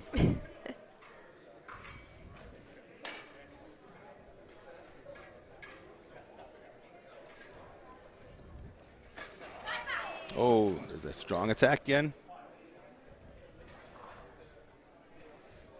Looks like Rosanna's hand may be cramping up a little bit. Yeah, shake it out. Yeah. Thank you, Taylor Swift. I did. I started singing Taylor Swift. If you're going to shake it out, you might as well. Pasquino, by the way, placed 5th in women's saber in Saber B in Tokyo. I know different weapon, but I mean, making it all the way that far at the Paralympics. Seisuni's having a hard time getting back up. And again, that's one of the things about the B fencers. A lot of them don't have strong cores. So if they go forward like that, they may have a hard time coming back up. But that's part of how they get tested for their category rating, right? Yes, when you're in a classifying room, classifying, forgive my memory, it's been a while, but the classifiers are going to see how far you can lean one way or the other with or without assistance. At the end of your classifying session, you're going to have a total number of points. And then after those points are calculated, you'll be determined in the category A or B. But as a general rule of thumb, category B are the fencers, those who are paraplegics, those who have spinal cord injuries. Then for A fencers, those are going to be the athletes that are amputees, have CP, or a stroke, TBI. At the end of the day, if you have a disability, fencing is a sport for you, and we'll find a class that works for you. Right. You know, over the weekend, you've used the term ambulatory a couple terms. What does that mean? It's a term meaning that you can walk. For me, I am able to walk. I walk with an AFO, an ankle foot orthotic, and just gives me more support when I'm walking around. I can walk without it, but I just limp a whole lot more. So if I want to wear Crocs, that's when I'd say I'm ditching the AFO. All right, Rosanna just switched out her epee. I don't know if it wasn't working right or she just didn't feel it. Either way, she had the option of switching it out. Now we're about to head into we got our second break. The coaches are coming back out with water and more words of wisdom. I think at this point, you know, the fencers know each other pretty well. They've been fencing, you know, 2 full periods. I think the coaches are probably more supporting than strategy. Yeah. You know, they're saying, hey, 3 more minutes, hang in there. You know, you got this. Take your time. There's no rush. Going into the third period has always been mentally taxing because you've already fenced for a solid 6 minutes and you have to go another 3. This is also going to be the first final of this whole tournament that we're in the third period. Yeah, that's amazing. And if another touch isn't scored, this will be the first bout that doesn't go to full 15. Wow. Now the question is, can Rosanna come back? It's going to be a big comeback, but you know what? I've seen it before. It's not impossible. It takes more emotional and mental drive than physical at this point, but let's see what happens as we start the third and final period of this bout.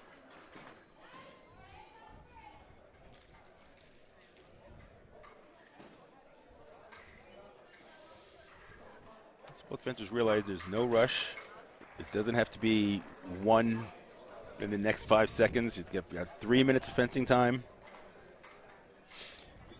Now, able-bodied, they have passivity if there's no, I believe there's no touch scored or no light that goes on or no attempt to score. Is that right? Is it the same in wheelchair? Yes. The fencer can only stay in the retreated position for a certain amount of time. And then sometimes I remember I was a fencer, sometimes the coach would be like, cough, cough, move, move. But you can see Rosanna is really is going in and out of that full retreat. Oh, brilliant touch. Nice touch.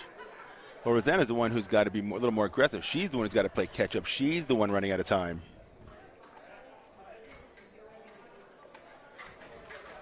Oh, there's a nice parry post, circle 6.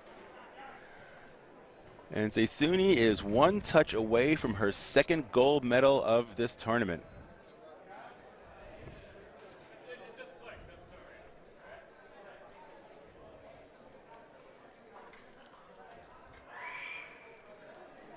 Rosanna's going to make her earn it, and she has. Nice touch. Double gold. That's awesome.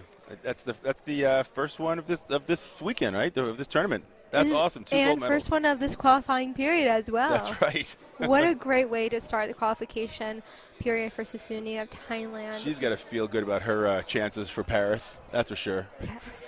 And it looks like we're going to segue right into the final of men's foil category A, an all-Italian final versus Epee and Lambertini. And for those of you that are just joining us right now, we're at the 2023 IWAS Wheelchair Fencing World Cup in Washington, D.C., and our final, an Italy versus Italy final. And it's great to note that that there's hardly no one watching this final right now because it's between 2 teammates. Well, the sad part is that the Italians aren't allowed to cheer since they're fencing each other's, they're fencing teammates. Because the Italians have some of the most creative cheers and whistles and screams. Between the French and the Italians, you love to hear the cheerleading on the side. I got to say their national anthem, too, gets me every time. Every time. It didn't matter if it was the Veteran World Championship. It doesn't matter if this.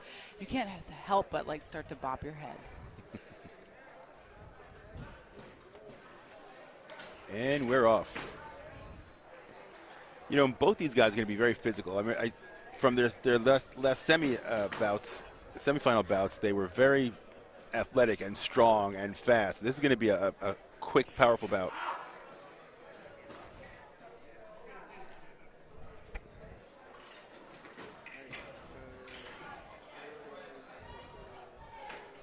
I think the referee is going to have a hard time in this bout since they are both so physical. You're going to have a hard time who's got the right of way, who took the blade.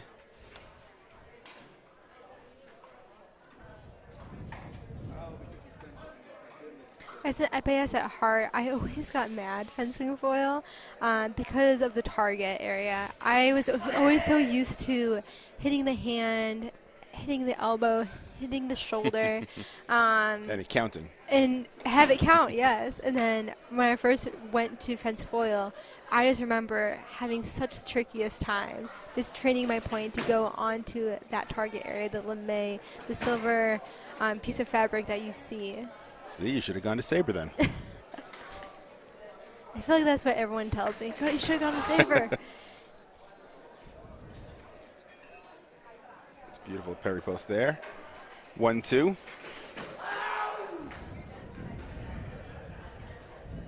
Referee called attack from the right off target. Mr. Betty thinks he made a parry post, and he asked for a video replay, the first one of this bout, and that was a quick video replay. Referee's coming back and calling attack off target, sticking with their original call.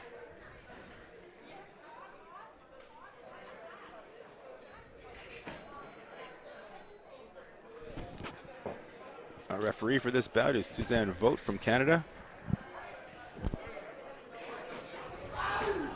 Parry repost for the left, nice touch. Betty tied it up, 2-2. You know, whoever wins, and someone's going to win, someone's going to lose, and that's going to be an awkward bus ride back. But then the day we'll hear the Italian anthem, and there's no greater feeling than being on the podium and hearing your national anthem play.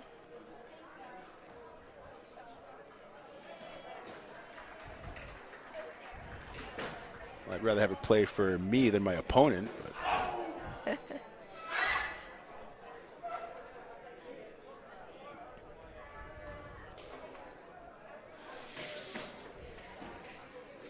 Just look at the frame. Every time one of them lunges and goes forward, the frame just comes off the ground.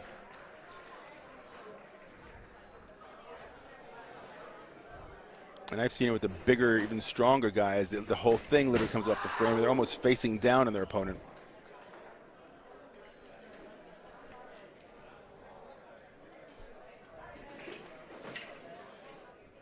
The referees behind the fencers, those are the accessors. The accessors are there to ensure that an athlete isn't lifting out from their chair. That was a beautiful attack, disengaged. That was really nice. Did a feint 4. And again, Betty being a lefty, his strongest action is going to be to pull his opponent into a 4 and then disengage up.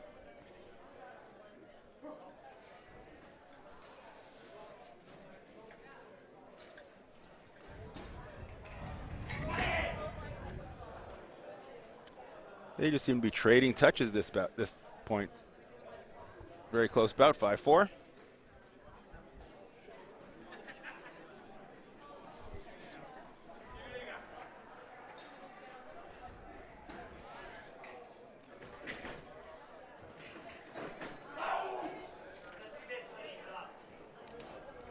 A lot of moving back and forth.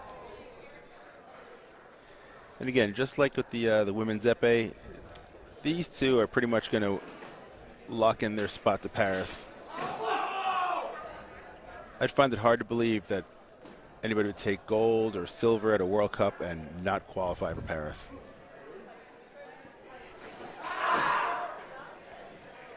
Nice attack from Mateo.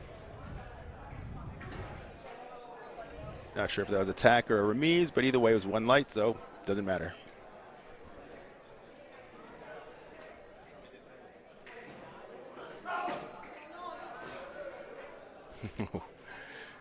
So Lambertini missed an excellent opportunity right there by hitting off target.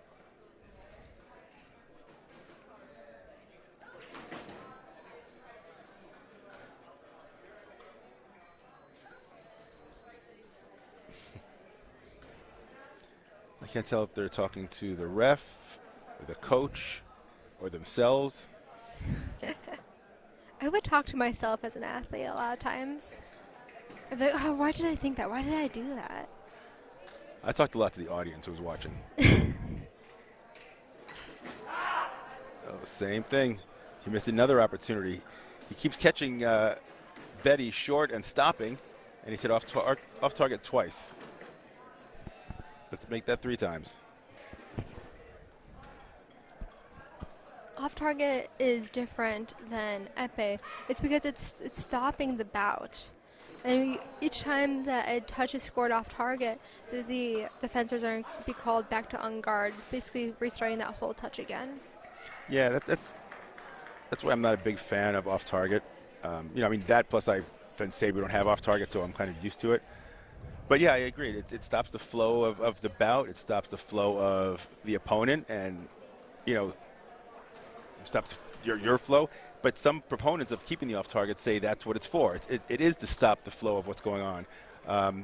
You know, if I want to make an attack and I'm about to get parried, I may intentionally hit off target to stop the action instead of getting parried with the chance of getting a repost against me. I'm not a fan of that strategy, but it is within the rules, and I understand it. And it's not my decision to make.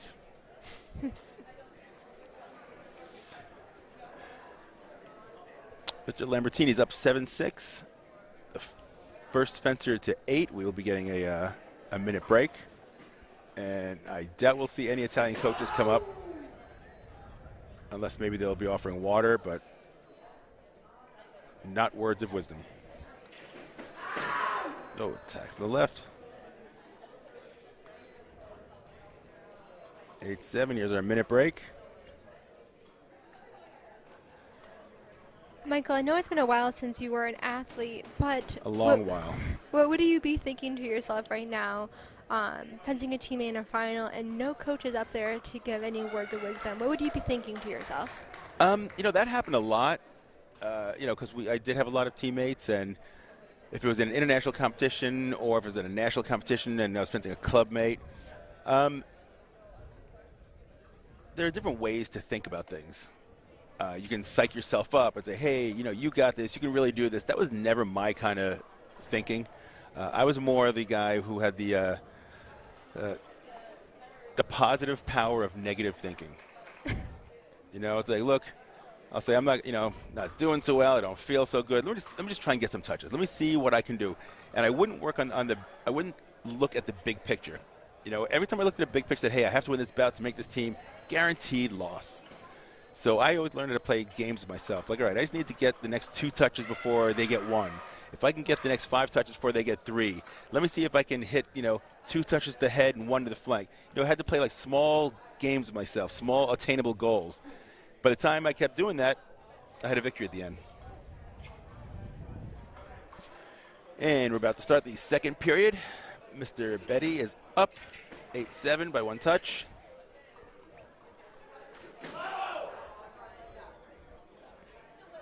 But I guess you all know that 8 is 1 more than 7, and Mr. Lambertini just tied at 8-8. I wouldn't be surprised if this bout was our second bout of the weekend that went 14-14. These guys know each other very well, so I don't know if they're trying to trick each other and maybe change the styles to something you're not expecting, or just to try to, you know, be the better fencer flat out or be creative.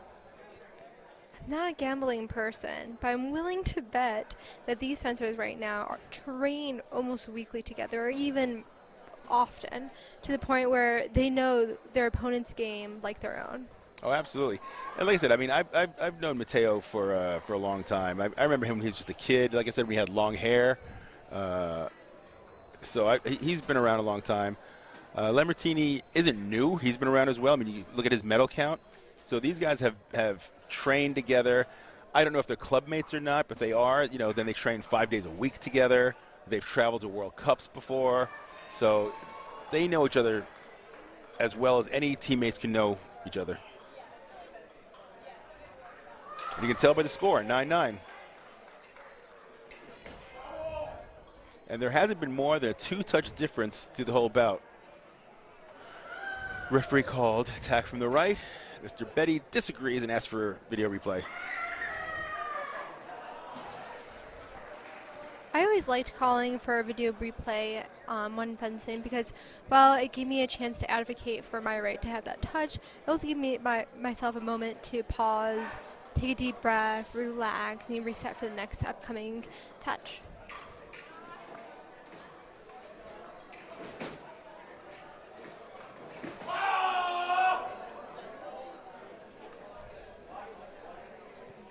Referee called attack from the left, off target. Mr. Lambertini wants to know why. And I believe the referee said, because I said so. All right, again, still just a 1-touch lead. So you were talking about, you know, both these guys, obviously from Italy, teammates. They were both, by the way, competing together in the men's foil team event category B, more recently in Tokyo. So both of them have also fenced together in the team event and secured bronze there. Fencing is one of those sports where it is an individual sport, but you also have a team event, and that's fenced really similar to individual matches. But at the end of the day, it all communicates to an added up score, and I'm excited to see how team event works out tomorrow. Yeah. Now, is it tough to be fencing against somebody one day and then with them the next day? I don't think so. I always like the opportunity. I think the mood changes during a team event. It's we're in this together sort of feeling. I also got to think that from a mental standpoint, that helps you kind of roll with changes and adjusting on the fly.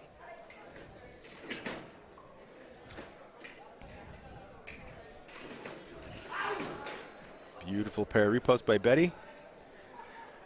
This bout has been tied great. up at 11. Has been great. Again, like you were saying, almost always there's been 1 point advantage or even 2 and then tied up quickly again. Yeah, I think this is our 5th or 6th tie of this bout. Oh, there we go.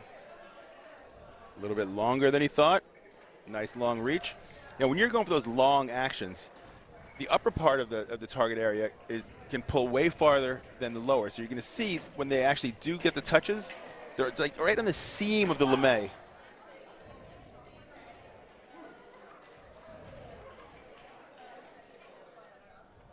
Attacks off target.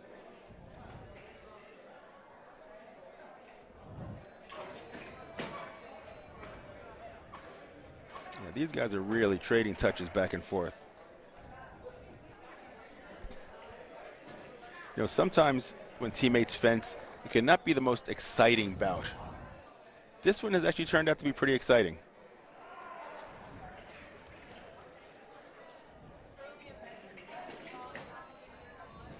They're trying to outspeed each other. They're trying to outthink each other.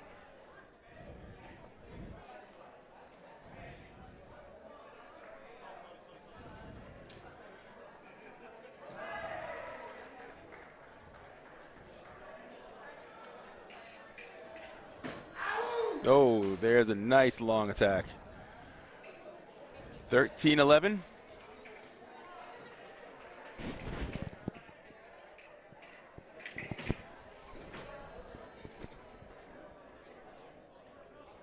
I'm telling you, I think we're going to go the distance.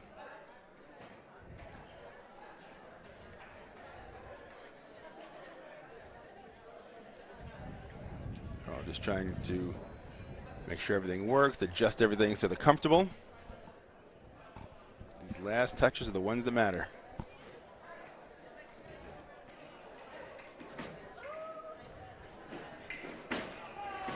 Oh, parry post, right touch, beautiful. It's amazing how fast it is. You know, it's one thing to have a fast hand with distance that you can control with your legs, but to have that fast hand where the distance is you know, staying stationary, it's extremely difficult. Oh, long attack again. I'm telling you, Mateo is longer than he looks. He was really quick, too, right when the ref said fence. He's also one touch away from gold. Oh! Lamborghini's not going to give it that easily to him. He said not yet. Now we're going to go 14-14. Oh! Attack from the left to end the bout and give Mateo Betty his gold medal for today. What a great bout from both fencers. Congrats again to Mateo. They both really fenced well. I mean, extremely well. They were fast. They were strong. They kept changing strategies back and forth. They were going for long attacks. They'd go for remises. You know, when you're fencing a teammate, you have to think differently than you do when you fence them other times. You know, I got to think differently. If I'm sure they warmed up this morning and fenced each other. All right, now I've got to change what I did 10 minutes ago with you and what I did yesterday with you when we trained. So that's got to be super difficult. And we're going to take a short break. I lied there. We're going to take a longer break. We have some more action later this afternoon, so be sure to join us later this afternoon for the men's foil category B semifinal and finals, and then we have the women's Epee category A semifinals and finals this afternoon. We Make hope sure you tune you in come soon. back for that.